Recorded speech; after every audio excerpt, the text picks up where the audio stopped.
1 கோடி 2 கோடிலாம் கிடையாது, சுமார் 350 கோடியை ஸ்வாகா விட்ட ஒரு அற்புதமான தெலுங்கு படத்தை பத்தி தான் இந்த வீடியோல பார்க்க போறோம். அந்த படத்தின் பெயர் பெத்தி. உங்க பேரை 3 தடவை திருப்பி சொல்லுங்க. ஃபர்ஸ்ட் இந்த படத்தோட கதையை பத்தி பார்க்க போறதுக்கு முன்னாடி எதுக்காக இந்த படத்துக்கு பெத்தின்னு பேர் வச்சாங்கன்னு தெரியல. நம்ம ஊர்ல இன்னும் நிறைய பேர் இதை பெட்டின்னு சொல்லிட்டு இருக்காங்க. ஆனா அவங்க ஊர் ஆளுங்கள்ட்ட போய் கேட்டா பெத்தின்றாங்க. பெத்தியோ படத்தை ஃபுல்லா பார்த்து முடிச்சதுக்கு அப்புறம் நடு மண்டையிலயும் சுத்தியால அடிச்ச மாதிரியே இருந்துச்சு. அதுலயும் முக்கியமா நான் 6 அடிக்க போறேன் அப்படின்னு சொல்லிட்டு ஒரு சில ஆக்ஷன்லாம் காட்டுவாரு பாருங்க. டேய் என்னடா ஷாட் இது மச்சான்? ஏபி டிவில ஷாட் ட்ரை பண்ணடா. ஏய் ஒரு ஸ்டெப் இறங்கி தூக்கும். எங்கடா பாலு? வெளியில போயிருச்சு இருக்கு. பின்னாடி போயிருக்குமோ? இங்கதான் இருந்திருக்குடா. செதற அடிக்கிறாராமா செதற. சரி, இந்த படத்தோட கதை என்ன அப்படின்றத ஷார்ட் அண்ட் ஸ்வீட்டா சொல்றேன் கேளுங்களேன். தற்போதைய காலத்துல வாழ்ந்துட்டு இருக்கிற ஒரு மலை கிராமம். அந்த கிராமத்துல இருக்கிறவர் தான் நம்ம ஹீரோ பெத்தி. அவரு அண்ட் அந்த ஊர் ஆளுங்க எல்லாருமே பக்கத்துல இருக்க ஒரு கரும்பாலைக்கு போய் தினக்கூலிக்கு வேலை செய்வாங்க. ஆனா அந்த ஆலையோட ஓனர் ரொம்ப ஸ்ட்ரிக்ட். தூங்குறதுக்கு கூட 1 ரூபா 2 ரூபா கொடுத்துட்டு போய் தான் தூங்கணும் அப்படின்ற அளவுக்கு ஸ்ட்ரிக்ட். இவங்க ஊருக்கு பஸ் கிடையாது, ட்ரெயின் கிடையாது, ஸ்கூலு காலேஜ் எதுவும் கிடையாது. சோ இந்த ஆலையில இருந்து இவங்க வீட்டுக்கு போறதே மாசத்துக்கு 1 தடவை இல்ல 2 தடவை தான் இருக்கும். அப்பேற்பட்ட ஊருக்கு ஒரு ட்ரெயின் வசதி வேணும் அப்படின்னு சொல்லி கொடியாட்டிட்டு இருப்பாரு ஒரு கிழவர். அதை பார்த்து ட்ரெயின் நிறுத்துவாங்க அப்படின்னு பார்த்தா இவங்க ஊர் வர்றப்பதான் செம்ம ஸ்பீட்ல போயிட்டு இருக்குது. அப்ப இவர் கேக்குறாரு, சார் ஒருத்தர் சிவப்பு கொடி ஆட்டிட்டு இருக்காரு சார், நிறுத்துங்க வண்டியா அப்படின்னு சொன்னாலும், நான் வேலைக்கு சேர்ந்ததுல இருந்தே இந்த கிழமை ஆட்டிட்டு தான் இருக்கிறான், அதெல்லாம் நீ கண்டுக்காத அப்படின்னு சொல்லிட்டு விட்டு போயிடுறாரு.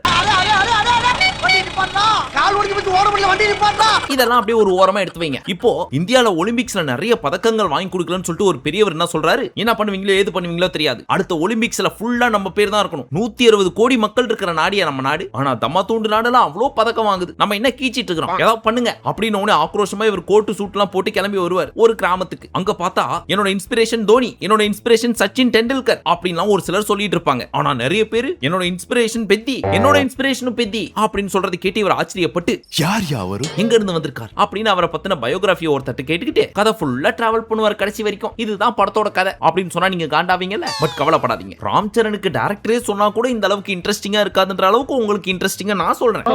அவ்வளவு பெரிய தில்லாலங்கடியா நீ? இப்ப கதை சொல்றவர் என்ன சொல்றாரு, எங்க ஊருக்கு பஸ் காரு ட்ரெயின் எதுவும் வராது, நடந்துதான் மலை பிரதேசத்துக்கு போகணும், நடந்து வரீங்களா கதை சொல்றேன் அப்படின்னு உடனே நான் வரேன், பெத்திய பத்தின கதை எனக்கு தெரிஞ்சுக்கணும் சொல்லு அப்படின்னு நடக்க ஆரம்பிப்பார். 25 வருஷத்துக்கு முன்னாடி அப்பதான் தெரிய வருது பெத்தி ஒரு பயங்கரமான பிளேயர். அவர் மண்ணை தொட்டு நெத்தியில வச்சு கிரவுண்டுக்குள்ள இறங்கி லெஃப்ட் ரைட் அடிக்கிற 6 ஷாட்லாம் நீங்க பாத்தீங்கன்னு வச்சுங்க.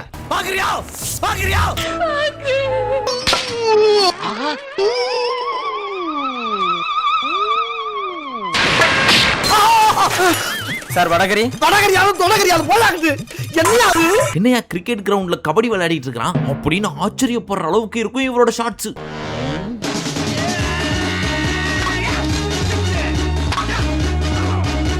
இதெல்லாம் நடக்கிறது எப்பன்னு பார்த்தா 1994. அந்த கதையை தான் இவர்கிட்ட சொல்லிட்டு இருக்காரு இந்த ஊருக்காரர். இந்த கதையை சொல்ற இந்த நேரம் 2016. எதுக்கு இவ்வளவு டீடைலா சொல்றேன்னு கேக்குறீங்களா? கதைக்குள்ள நீங்களும் ஊறணும். அப்பதான் உங்க பிளட்டுக்குள்ள இந்த கதை புகுந்து உங்க பிரெயினுக்குள்ள ஒரு ஆக்ரோஷத்தை உண்டாக்கும். ஏப்பா அப்படியெல்லாம் ஒண்ணு இல்லையே. கண்டினியூ பண்ணலாமா? சரி, இவ்வளவு நேரம் ஆச்சு இன்னும் ஹீரோயினே வரலையே அப்படின்னு ஒரு சிலர் ஆர்வமா இருப்பீங்க தம்ப்நெயில் எல்லாம் பார்த்ததுக்கு அப்புறம். சோ அந்த பக்கம் போயிட்டு வருவோமா? அதுக்கு தானே மச்சான். பட் அதெல்லாம் பார்க்க போறதுக்கு முன்னாடி உங்களை நீங்களே ஆசுவாசப்படுத்திக்கங்க. அப்பேற்பட்ட ஒரு சீக்வன்ஸ் இப்ப நடக்க போகுது. ஒரு வண்டி அப்படியே கரும்பு காட்டுக்குள்ள எல்லாம் பூந்து வயலெல்லாம் நாசம் பண்ணிட்டு வந்துட்டு இருக்கு. உள்ள இருந்து ஒரு லேடி இறங்குறாங்க. அவங்களோட தாவணியை கழட்டி அப்படியே ஒரு கட்டையில சுத்தி நெருப்ப பத்த வச்சு அப்படியே பாட்டம் டு டாப் ஸ்லோ மோல தூக்குறாங்க. நீ கீழ் கொண்டு சொல்ற. அந்த ஸ்லோ மோஷன் எவ்வளவு நேரம் தெரியுமா போகுது? ஒரு 40-50 செகண்ட் போயிட்டு இருக்கு. அந்த அளவுக்கு டைரக்டர் மக்களோட மனசை புரிஞ்சு எடுக்கிறாராமா படத்தை. யாருன்னு பார்த்தா நம்ம ஸ்ரீதேவி அம்மாவோட பொண்ணு ஜான்வி கபூர். யாராண்டா என்ன பாஸ்? பாவம் வேர்க்குது. நான் வேணா என் வேஷ்டி அவுத்து எடுத்துட்டு போய் அவன் வேர்வையை தொடச்சிட்டு வரட்டா? ஏன் நாத்தத்துல நெஞ்சு வலி வந்து சாவறதுக்கா? இவங்களோட கதையெல்லாம் கேட்டீங்கன்னு வைங்களேன், கதைக்கு தேவையில்லாத கதை. அதனால இவங்க தான் ஹீரோயின் மட்டும் ஃபிக்ஸ் பண்ணி வச்சுக்கோங்க. பட் இருந்தாலும் உங்களுக்கு ஷார்ட் அண்ட் ஸ்வீட்டா சொல்றேன், அப்பதானே கதை புரியும். இவங்களோட கரும்பு தோப்பை எரிக்கிறாங்க. ஏன்னு கேட்டா நாளைக்கு போய் ஒரு சிம்பத்தியை கிரியேட் பண்ணி ஓட்டு வாங்கலாம் அப்பாக்காக அப்படின்றதுனால. இப்ப நான் 8 செகண்ட்ல சொன்னதை கிட்டத்தட்ட 30 நிமிஷம் இவங்க சொல்லுவாங்க. சோ உங்களோட 29 நிமிஷம் 52 செகண்ட் நான் சேவ் பண்ணிருக்கேன். சோ அதுக்காக இந்த வீடியோவை லைக் பண்ணுவீங்கன்னு நம்புறேன். இப்ப எதிர்பார்த்த மாதிரியே நம்ம ஹீரோயின் போய் என் காட்டை நாசமாக்கிட்டா அப்படின்னு அழுது ஒப்பாரி வைக்கிறது ஹீரோ பார்த்து, கண்மையே தேவைப்படாத கண்ணு, மூக்குத்தியே தேவைப்படாத மூக்கு, லிப்ஸ்டிக்கே தேவைப்படாத வாய் அப்படின்னு 1 by 1 வர்ணிக்கிறன்ற பேர்ல பட் இதெல்லாம் வச்சு ஹீரோயின் சாஃப்ட் நினைச்சிட போறீங்க. அவங்க ரொம்ப ரகடான ஆளு, யாருக்கும் பயப்பட மாட்டாங்க. அப்பேற்பட்ட ஆளு ஒரு நாள் ஸ்டேஜ்ல நின்னு பேசிட்டு இருக்கிறப்போ எதிர்க்கட்சிக்காரனோட பையன் என்ன பண்ணுவான், ஆளை விட்டு மாலை போடுற மாதிரி கிட்ட போய் பாவாடையை அவுத்து விட்டுருவான். அப்போ ஒருத்தன் போட்டோ எடுக்க ட்ரை பண்ணுவான். அப்ப நம்ம ஹீரோ புத்திசாலித்தனமா யோசிச்சு அங்க இருக்கிற டென்ட்டோட கைத்த அவுத்து விட்டுருவாரு. ஆனா இந்த ஹீரோ பேட் பாய்ங்க. எடுத்த உடனே ஒரு பொண்ணை பிடிச்சா நம்ம தமிழ் படத்துல என்ன சொல்லுவாங்க, அவளை எனக்கு கல்யாணம் கட்டிக்கணும்னு ஆசையா இருக்கு, எனக்கு அவளை ரொம்ப பிடிச்சிருக்கு மாமா, அழகான கண்கள், அழகான உதடு, இப்படி தானே அதிகபட்சம் வர்ணிப்போம். ஆனா இந்த ஹீரோ சொல்றாரு, எனக்கு அவளை ஒரு தடவையாவது கட்டி பிடிக்கணும் மாமா அப்படின்னு சொன்னது மட்டும் இல்லாம அடுத்த லெவலுக்கு இறங்கி என்னென்ன பண்ணணும்னு அவரே சொல்லுவார் அவர் வாயால. அதை கேட்டு தெரிஞ்சுக்கோங்க. அதுக்காக தான் ஒரு வாட்டி விட முடிச்சிடும் நம்மள. அம்மாடி, இன்னைக்கு நம்மள ரணக்கொடூரமா வேட்டையாடுறதுக்கு முடிவு பண்ணிருப்பான் போல் இருக்கே. இதுக்கு பேர் என்னன்னு கேட்டா தெய்வீகமான காதலம். சரி, இத கூட விடுங்க. அந்த ஸ்டேஜ்ல பாவாடை அவுத்து விடுவான்ல அந்த வில்லன், அவனாவது ஆள் விட்டு தான் அவுத்து விட்டான். பட் இந்த சிச்சுவேஷன் நடக்கிறது கொஞ்சம் முன்னாடி இந்த ஹீரோ என்ன தெரியுமா பண்றான், அந்த பொண்ணு இந்த ஹீரோவோட மூஞ்ச கூட பாத்துருக்காது. ஆனா இந்த பயபுல இருட்டுல போய் லைட் ஆஃப் பண்ணிட்டு ஹீரோயின் அவங்க வீட்டுக்குள்ளேயே போய் முத்தம் கொடுத்துட்டு வந்துரும். தூரம் போ. பல்லு விளக்கியா? மறந்துட்டேன். காலையிலயா? சும்மா ஒரு 6 மாசம். இப்போ இது வரைக்கும் நடந்ததை வச்சு நீங்களே சொல்லுங்க, உண்மையிலே இந்த படத்தோட வில்லன் யாரு? ஆப்ஷன் ஏ வில்லன்னு நமக்கு காமிக்கிற இந்த மூஞ்சா, ஆப்ஷன் பி ஹீரோன்னு காமிக்கிற இந்த மூஞ்சா, ஆப்ஷன் சி மூஞ்சே காமிக்காத இந்த படத்தோட டைரக்டரா? Option C. சரி, அப்புறம் முக்கியமான ஒரு விஷயம் சொல்ல வரேன்ட்டேனே, நம்ம பெத்தி இருக்காரு, அவர் பயங்கரமான கிரிக்கெட் பிளேயர். அவர் யூஸ் பண்ற பேட்டை பாத்தீங்கன்னு வச்சுங்களேன், சந்திரமுகியோட அறைக்குள்ள போறதுக்கு முன்னாடி ஒரு கேட்ல கண்ணா பின்னான்னு கயிறை கட்டி என்னன்னாத்தையோ போட்டு மந்திரிச்சு வச்சிருப்பாங்க தெரியுமா, அந்த மாதிரி இருக்கும் இந்த பெத்தியோட பேட். இவர் இந்த சிங்கிள்ஸ் டபுள்ஸ் எல்லாம் எடுக்க மாட்டார், அடிச்சா 6 மட்டும் தான். அதுவும் 6 அடிச்சா கிரவுண்டுக்கு வெளியெல்லாம் போகாதான், 3 கிரவுண்ட் தாண்டி போய் பக்கத்து ஊர்ல விழுமா பால். அந்த மாதிரி பால் வந்து ஒரு கல்லு மேல விழுந்ததுனால அந்த கல்லுக்கு கூட பெத்தின்னு தான் பேர் வச்சிருப்பாங்க. இதெல்லாம் ஒரு காரணம். யாராவது மொட்டை அடிச்சிட்டு வந்தா அவன் தலையில தபையெல்லாம் வாசிப்பீங்க. என்னதான் இவருக்கு கிரிக்கெட் ஃபேவரட் அப்படின்னாலும் கூலி வாங்கிட்டு தான் அந்த டீமுக்காக ஆட போவார். நான் கொடுத்தா நீ வாங்குவியோ மாட்டியோன்னு எனக்கு டவுட். இந்த பார், நான் யார் காசு கொடுத்தாலும் வாங்குவேன். ஓகே, அப்படி இவர் ஆட போன டீம் யாரோடது தெரியுமா? அந்த பாவாடியை அவுத்து விட்டாரே அவரோட டீம். உன் டீமுக்காக என்னோட ஆளோட பாவாடியை அவுத்து விடுற அளவுக்கு நீ மோசமானவன்னா உன்னை நான் சும்மா விடுவேனா அப்படின்னு ஸ்ட்ரீட் லைட் ஆஃப் பண்ணிட்டு வாயில டார்ச்சை வச்சுட்டு அடிக்கிற அடியெல்லாம் பாத்தீங்கன்னு வச்சுங்களேன், யார் சாமி இவன், குரங்க விட மோசமா தவறானே அப்படின்ற அளவுக்கு இருக்கும். ஏண்டா நீ எல்லாம் ஆம்பளையா? இந்த பைத்தியம் எங்கடா கத்துக்கிட்ட? பட் இந்த ஆக்ஷன் சீக்வன்ஸ் நெக்ஸ்ட் லெவலுக்கு கொண்டு போறது நம்ம ஏஆர் ரஹ்மான் தான். அங்க ஒரு பிஜிஎம் போட்டிருப்பாரு பாருங்க, அதை கொஞ்சம் கேட்டு வாங்களேன். பிஜிஎம் என்ன ப்ரோ பிஜிஎம் அது?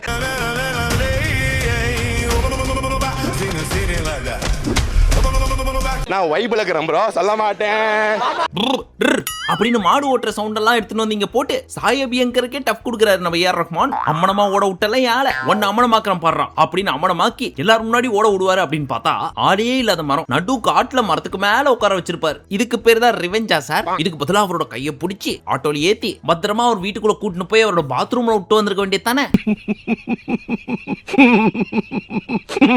இப்பதான் ஒரு ஸ்பெஷல் என்ட்ரி. அது யாருன்னு பார்த்தா சார்பட்டா பரம்பரையில எப்படி நம்ம வாத்தியாருன்னு சொல்லி சுத்திட்டு இருந்தாங்களோ அந்த மாதிரி நம்ம சிவானாவை தூக்கின்னு வந்து இறக்கி விட்டு சர்ப்ரைஸ் அப்படின்றாங்க. இப்ப எதுக்கு தேவையில்லாம இவரோட இன்ட்ரோ அப்படின்னு கேட்டா விஷயத்தை பின்னாடி சொல்லுவாங்களாம். அதாவது ட்விஸ்ட் ஆகி அடேங்கப்பா அப்படின்னு நம்மளும் ஸ்டாக் ஆகிறதுக்காக இங்க இருந்தா கதை ஸ்டார்ட் ஆகுது. திரும்ப அந்த ஊருக்குள்ள ஒரு மேட்ச் வரும். அந்த மேட்சுக்குள்ள ஒரு பயங்கர சூழ்ச்சி நடக்கும். அதாவது எதிர்க்கட்சி தலைவரோட பையன் இருக்கான்ல, அவனோட டீமும் அவனோட எதிரி டீமும் அடிச்சுக்கிற மாதிரி அடிச்சுக்கிட்டு நம்ம பெத்தியா அசிங்கப்படுத்தி விட்டுருவாங்க. நானும் பை எதுக்குல எதிரிங்க மாதிரி ஊருக்குள்ள நடிச்சிட்டு இருக்கோம். பண்றது ஒண்ணா நம்பர் தொழில். யாராவது அவுட் ஆனா இவரை இறக்கி விடாம கடைசி வரைக்கும் உட்கார வைக்கிறது. லாஸ்டா இவர் இறங்குனதுக்கு அப்புறம் சிங்கிள்ஸ் எடுக்கலாம் வா அப்படின்னு கூப்பிடுற மாதிரி கூப்பிட்டு வேணாம் வேணாம் வேணாம் திரும்பி போய்க்கோ அப்படின்னு அமுச்சு விடுறது. இப்படி எல்லாம் அசிங்கப்படுத்தி விடலாம் அப்படின்னு சொல்லி பிளான் பண்றாங்க. அப்பதான் ஒரு ஃபிளாஷ் பேக். அப்ப அந்த வில்லன் என்ன சொல்லியிருப்பான், பாரு என்னோட தம்பி ஒருத்தனை நடுக்காட்டுல மரத்துக்கு மேல அம்மனமா உட்கார வச்சிட்டான். இது நாளைக்கு உனக்கு கூட நடக்கும். ஒழுங்கா என் கூட கை கோத்துட்டு அவனை அசிங்கப்படுத்து, அதுதான் பெஸ்ட் அப்படின்னு சொல்லவும் ஓகே மச்சான் அப்படின்னு அவரும் கை கொடுத்துருவாராம். இப்ப கரண்ட் சிச்சுவேஷனுக்கு வந்துருங்க. இந்த மாதிரி சிங்கிள்ஸ்க்கு ஓடாத இருக்கிற ஒருத்தன் வாவான்னு கூப்பிட்டு திரும்பி அமுச்சு விடலாம்னு நினைச்சான். ஆனா நம்பால் சும்மா இருப்பாரா, அப்படியே சட்டையை பிடிச்சி தூக்கி போடுவாரு பாருங்க. அதுல சட்டையெல்லாம் பிச்சுக்கிட்டு போய் அவன் கிரீஸுக்குள்ள விழுவான். கண்குள்ளா காட்சியா இருக்கும். ஆனாலும் பெத்தி தூத்து போயிருவாரு. எப்படின்னு கேக்குறீங்களா, இவன் என்ன பண்ணாலும் ரன் எடுத்துறான், அதனால இவனுக்கு அஸ்வின் டெக்னாலஜியை யூஸ் பண்ணுவோம் அப்படின்னு சொல்லிட்டு ரன்னர் அவுட் ஆக்கி விட்டுருவாங்க. நீங்க சீப்பா போட்ட பிளான் நான் சீப்பை வச்சே முடிச்சிட்டேன் பாத்தீங்கல்ல. இதனால ஆத்திரம் அடைஞ்சு அவமானம் அடைஞ்ச பெத்தி தலை குனிஞ்சு நடந்து போயிட்டு இருப்பாரு. அப்ப நம்ம வாத்தியார் வந்து வந்து குஸ்தி சொல்லி தரேன் கத்துக்கிறியால அப்படின்னு கேட்பாரு. அதுக்கு பெத்தியும் எம்புட்டு கூலி தருவீங்க அப்படின்னு கேட்டுருவாரு. சீ மாலஜாதி பயல உன்னால திருத்தவே முடியாதுல அப்படின்னு கோச்சிட்டு போயிருவாரு. அப்போ ஒரு நாள் எல்லாரும் ஊருக்கு ரிட்டர்ன் ஆயிட்டு இருப்பாங்க வேலையெல்லாம் முடிச்சுட்டு. அப்ப மலைச்சரிவு வந்து நிறைய பேர் இறந்து போயிருவாங்க. அதுல படிக்கணும்னு நினைக்கிற ஒரு குட்டி பையனே இறந்து போயிருவான். சோ இதெல்லாம் சரி பண்ணணும் அப்படின்னா எங்க ஊருக்கு ட்ரெயின் நிக்கணும் அப்படின்னு சொல்லிட்டு இந்த பெரியவர் என்ன பண்ணுவாரு, பக்கத்து ஊர் எம்எல்ஏ கிட்ட மனு கொடுக்க போயிருப்பாரு. அங்க போன அந்த எம்எல்ஏ ஒரு விஷயத்தை தெரிஞ்சுக்கிறாரு. இவங்களுக்கு ரேஷன் கார்டு அடையாள அட்டை ஏன் மேப்லயே உங்க ஊர் கிடையாது அப்படின்னு. அப்புறம் எதுக்குல உனக்கு ஹெல்ப் பண்ணும் போயிட்டு அப்படின்னு அவர் நடந்து போவ இந்த பெரியவர் அந்த எம்எல்ஏ காலை பிடிச்சிட்டு பரலோகத்தில் இருக்கும் பரமபிதாவே அப்படின்னு சொல்லி சிங்கம் படத்துல வர்ற சந்தானம் மாதிரி கெஞ்ச ஆரம்பிச்சிருவார். அப்படியே கெஞ்சி வேட்டி அவுத்து விட்டுருவாரு. என்னடா இத பார்த்த எம்எல்ஏக்கு கோவம் வந்து ஆளை விட்டு மிதின்னு மிதிச்சு தூக்கி போட்டுருவார். அந்த கடுப்புலயே நம்ம தலைவர் வந்து அங்க இருந்து கொடி ஆட்டிட்டு ட்ரெயின் நிறுத்தத்துக்கு நடு ட்ராக்ல நிப்பாரு. எப்பவும் போலதான் பண்ணுது இந்த பெருசு போல இருக்கு அப்படின்னு நம்ம ஹீரோவும் குடி போதையில கேஷுவலா நடந்து போயிட்டு இருப்பார். கடைசியில பார்த்தா அங்க இருந்து வந்த ட்ரெயின் வந்துகிட்டே இருந்துச்சு தவிர்த்து நிக்கல. நம்ம ஹீரோவும் கையை பிடிச்சி காப்பாத்த ட்ரை பண்றாரு. ஆனா அந்த ட்ரெயினோட கார்னர் தாத்தாவோட ஷோல்டர் கார்னர்ல பட்டு அடிபட்டு ஒரு 10 நிமிஷம் டயலாக் பேசிட்டு செத்து போயிருவார். அவ்வளவு லென்த்தா பேசின டயலாக் என்னவென்றால் நம்ம ஊருக்கு ஒரு அடையாளம் வேணும், அதுக்கு இந்த ட்ரெயின் நிக்கணும் அப்படின்னு ஒரு 10 நிமிஷம் கேப் போடாம பேசிட்டு செத்து போயிருவார்.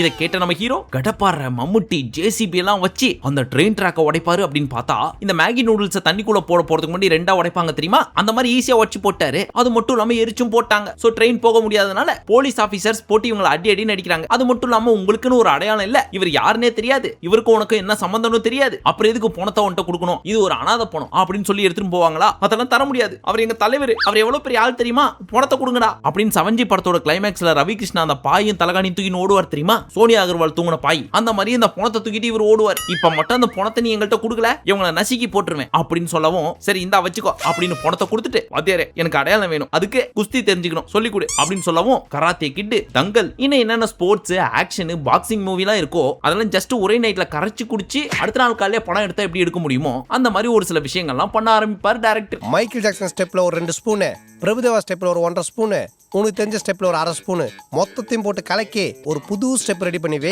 ஆரம்பத்திலே போய் மூட்டை தூக்குறது, தண்ணி மொண்டு ஊத்துறது, தண்ணிக்குள்ள போய் மூச்சு பிடிக்கிறது இதெல்லாம் வேலைன்னு சொல்ற மாதிரி சொல்லி அதுக்கப்புறம் இதெல்லாம் வேலை கிடையாது பயிற்சி அப்படின்னு சொல்றப்போ கராத்தே கிட் வந்துட்டு போவோம். இப்ப அடுத்த சீக்வென்ஸ் நான் சொல்றேன், அதை கேட்கறப்ப என்ன படம் மைண்டுக்கு வருது அப்படின்றத கமெண்ட் செக்ஷன்ல சொல்லுங்க. குஸ்தி வாத்தியார் அவரோட ஃபேவரட் ஸ்டூடெண்ட்னு ஒருத்தர் இருக்காரு. திடீர்னு வந்து இவர் ஜாயின் பண்றாரு. இவருக்கோ என் ஊருக்கான அடையாளம் நான் பெரிய ஆளாகி பதக்கம் வாங்கினாதான் கிடைக்கும் அப்படின்றத நம்பி உயிரை கொடுத்து பயிற்சி கத்துக்கிறாரு. சோ அதனால ஏற்கனவே இருந்த ஸ்டூடெண்ட்டை ஒதுக்கிட்டு இவருக்கு ஃபுல் ஃபிளெஜ்டா ட்ரைனிங் கொடுத்து கிளைமேக்ஸ் குஸ்தி வரைக்கும் கூட்டு போயிடுறாரு. இப்போ சொல்லுங்க இதெல்லாம் பாக்குறப்ப உங்களுக்கு எந்த படம் மைண்டுக்கு வருது? அது ஏன்பா என் பக்கம் பாக்குற? அப்புறம் அப்படி இப்படின்னு குஸ்தி கத்துக்கிட்டு ஒரு சில நாட்கள்லயே ஒருத்தரோட அதாவது ட்ரெயின்டு பர்ஃபார்மர் அவரோட மட்டும் குஸ்தி போடாம 2 பேர் ஆப்போசிட் டீம்ல இவர் ஒருத்தரா போட்டு அடிப்பாரு. அந்த குத்து சண்டையெல்லாம் பாக்குறப்போ இது குஸ்தியா இல்ல கபடியா அப்படின்ற டவுட் அப்பப்போ உங்களுக்கு வந்துட்டு போகும். உதாரணத்துக்கு இதை கொஞ்சம் பாருங்களேன்.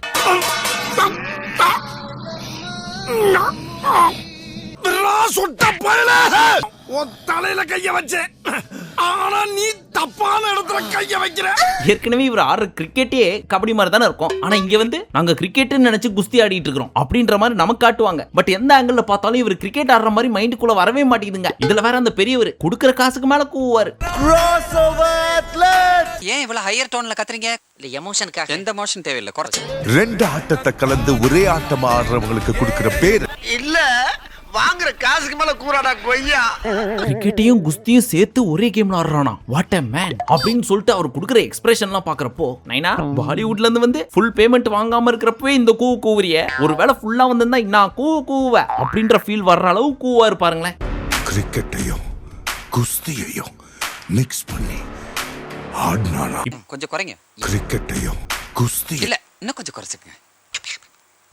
அதான் போங்க சார், நான் இன்னும் பேசவே இல்லை. இப்ப ஃபைனலா போய் நேஷனல்ஸ்க்கு ஆடுவாரு. அப்ப எதிர்பார்த்த மாதிரியே அந்த குஸ்தி வாத்தியாரோட அசிஸ்டன்ட் ஒரு பையன் இருந்திருப்பான்ல, அவன் வந்து ஹீரோ காலை உடச்சு விட்டு போயிருவான் முன்னாடி நாள் நைட்டு. அதனால மெயின் பாக்ஸிங்ல போட்டு காலிலே அந்த ஆளு குத்துன்னு குத்த எனக்கு கால் உடைஞ்சாலும் பரவாயில்லடா அப்படின்னு காலை உடைச்சு அவனுக்கு ஆடி பண்ணி சில்வர் பதக்கத்தை வாங்கிட்டு வந்துருவார். ஆனா அடுத்த 10 நாள் கோமால படுத்து கால் விளங்காது, இனிமே உன்னால ஆட முடியாதுன்னு சொல்றாங்க. அதை இவரால் ஏத்துக்க முடியாது. அதனால என்ன பண்ணுவாரு, இதுக்கு ஒரே வழிதான் இருக்கு அப்படின்னு ட்ரெயின்ல போயிட்டு இருக்கிறப்போ காலை குறுக்க காட்டுவாரு. அது கட்டாயி கீழே ஊந்துரும்.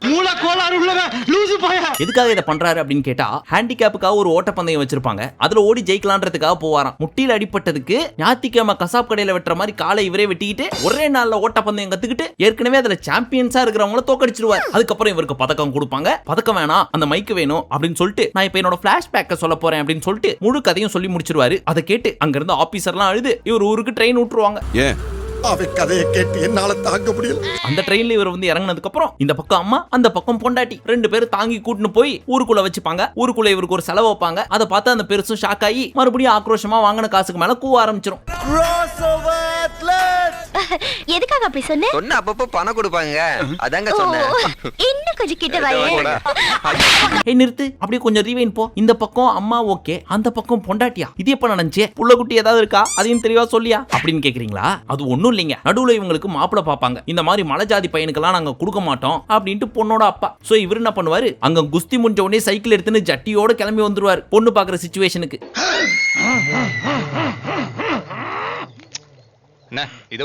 வந்து ஒரு சில கதையெல்லாம் சொல்லி கையோட கூட்டின்னு போயிருவாரு. இந்த அம்மாவும் என் மாமா வரலனாலும் பரவாயில்ல, அவன் கொடுத்த முத்தம் போதும் அப்படின்னு சொல்லிட்டு இவங்களா தாலி எடுத்து கட்டிப்பாங்க. இப்படி ஒரு கேடு கட்ட ஈத்திர குடும்பத்தை என் வாழ்க்கையில நான் பார்த்ததே இல்ல. ஹேய் அதெல்லாம் ஊடியா, இவங்க ரெண்டு பேருக்குள்ள எப்படி லவ்ஸ் ஆச்சு அதை சொல்லு அப்படின்னு கேக்குறீங்களா? அதுக்கு மறுபடியும் பிளாஷ்பேக் போகணும். ஒரு நாள் நைட்டு போய் இவர் கிஸ் அடிச்சுட்டு வந்துருவார்ல, அதே மாதிரி அந்த அம்மாவும் நைட்டு வந்து தேங்க்ஸ் சொல்லிட்டு போவோம். அப்போ என்ன எவனோ ஒருத்தன் கிஸ் அடிச்சிட்டான் அப்படின்னு குசு குசுன்னு சொல்லும். அதை சொல்றப்போ இதே நெஞ்சு, இதே வாய், இதே மூச்சு காத்து, அது நீதானா, இரு உனக்கு நான் திருப்பி கொடுக்குறேன் அப்படின்னு கொடுத்துட்டு போயிடும். இப்படிதான் அந்த லவ் ஃபார்ம் ஆச்சு.